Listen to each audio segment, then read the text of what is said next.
اعوذ باللہ من الشیطان الرجیم بسم اللہ الرحمن الرحیم الطلاق مرتان،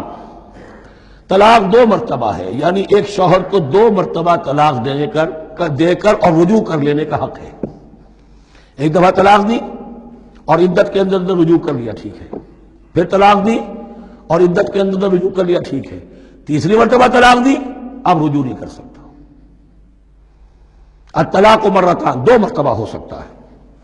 فَإِمْسَاكٌ بِمَعْرُوفٍ أَوْ تَسْرِيحٌ بِإِحْسَانٍ، اب اس کے بعد فیصلہ کرو، یا تو روکو اس کو اپنے گھر میں، تو وہ بھی نیکی کے ساتھ، بھلائی کے ساتھ، تنگ کرنے کے لیے نہیں، پریشان کرنے کے لیے نہیں، اور تسریح بِإِحْسَان، یا رخصت کر دینا ہے ایک اچھے بھلے طریقے سے، بھلے مانسوں کی طرح، خوبصورتی کے ساتھ۔ روکو تو بھلائی کے لیے، اور اگر رخصت کرنا ہے تو خوبصورت انداز میں۔ وَلَا يَحِلُّ لَكُمْ أَن تَأْخُذُوا مِمَّا آتَيْتُمُوهُنَّ شَيْئًا، اور تمہارے لیے ہرگز جائز نہیں ہے کہ جو کچھ تم نے انہیں دیا تھا اس میں سے کچھ بھی واپس لو۔ جو بھی تم نے انہیں مہر دیا تھا اس میں سے کچھ واپس نہیں لے سکتے جب تم طلاق دے رہے ہو۔ ہاں اگر عورت طلاق مانگے تو اسے اپنے مہر میں سے کچھ چھوڑنا پڑے گا، یہ دوسری بات ہے، لیکن جب بر طلاق دے رہا ہے تو پھر وہ نہیں روک اس کو اس میں سے جو بھی کچھ دیا ہو۔ یہاں تک کہ آیا ہے کہ اگرچہ تم نے ان کو احداہن قنطارا، سونے کے ڈھیر دیے ہوں، ان میں سے بھی کچھ نہیں لے سکتے واپس۔ وَلَا يَحِلُّ لَكُمْ أَن تَأْخُذُوا مِمَّا آتَيْتُمُوهُنَّ شَيْئًا إِلَّا أَن يَخَافَا أَن لَّا يُقِيمَا حُدُودَ اللَّهِ، البتہ اگر وہ دونوں یہ سمجھیں کہ ہم حدود اللہ کو قائم نہیں رکھ سکیں گے۔ مراد کیا ہے کہ فیملی لائف کے ضمن میں جو اللہ نے احکام دیے ہیں، جو آداب ہیں، جو ان کے مقاصد ہیں، وہ ہمارے مابین اتنی موافقت مزاجی نہیں ہے کہ ہم ساتھ چل سکیں۔ ایک عورت اگر یہ محسوس کرتی ہے فَإِنْ خِفْتُمْ أَلَّا يُقِيمَا حُدُودَ اللَّهِ فَلَا جُنَاحَ عَلَيْهِمَا فِي مَا افْتَدَتْ بِهِ، پھر اگر اس کا یہ خیال ہے کہ یہ نہیں رکھ سکیں گے تو پھر کوئی حرج نہیں ہے ان دونوں پر کہ جو کچھ دے دلا کر عورت فدیے میں اپنے آپ کو چھڑا لے، یعنی کہہ کہ ٹھیک ہے تم نے مجھے 10 لاکھ مہر دیا تھا، میں 5 لاکھ تمہیں واپس کرتی ہوں، یا تم نے 10 لاکھ کا میرا مہر رکھا تھا، میں کھلا مانگ رہی ہوں، میں صرف 5 لاکھ کا تم سے تقاضا کرتی ہوں، اسے اپنے مہر میں سے کچھ چھوڑنا ہوگا، یہ فدیہ ہے۔ تلک حدود اللہ فلا تعتدوها، یہ اللہ کے حدود ہیں، ان سے تجاوز مت کرو۔ دیکھیے روزے وغیرہ کے ضمن میں فلا تقربوها، اور یہاں فلا تعتدوها، اس لیے کہ یہاں بڑے دھڑلے سے آدمی جو ہے وہ ان حدود کو پامال کر جاتے ہیں، قانون یہی رہ جاتا ہے، روح اس کی ختم ہو جاتی ہے۔ وَمَن يَتَعَدَّ حُدُودَ اللَّهِ فَأُولَٰئِكَ هُمُ الظَّالِمُونَ، اور جو اللہ کے حدود سے تجاوز کرتے ہیں وہی ظالم لوگ ہیں۔ فَإِن طَلَّقَهَا، اب اگر تیسری مرتبہ طلاق دے دی،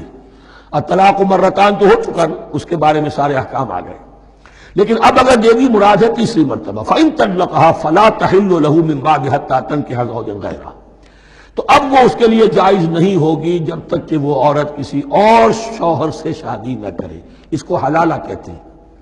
لیکن یہ حلالہ کروانا یا کرنا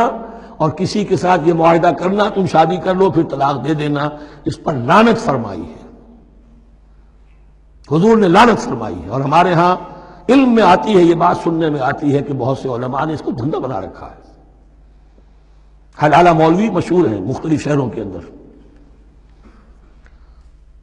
فَإِن طَلَّقَهَا فَلَا تَحِلُّ لَهُ مِن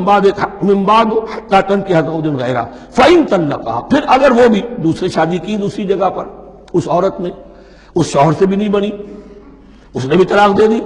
فَلَا جُنَاحَ عَلَيْهِمَا أَن يَتَرَاجَعَا، تو اب کوئی گناہ نہیں ہوگا ان دونوں پر کہ وہ رجوع کر لیں، پہلے سابق شوہر سے شادی کر لیں۔ یعنی عورت کو شاید عقل آ گئی ہو، کوئی اسی کی زیادتی تھی کہ پہلے شوہر کے ہاں بس نہیں سکی، اب دوسری مرتبہ کا تجربہ ہو گیا تو اس کے کان ہو گیا کہ کوئی غلطی میری ہی ہے،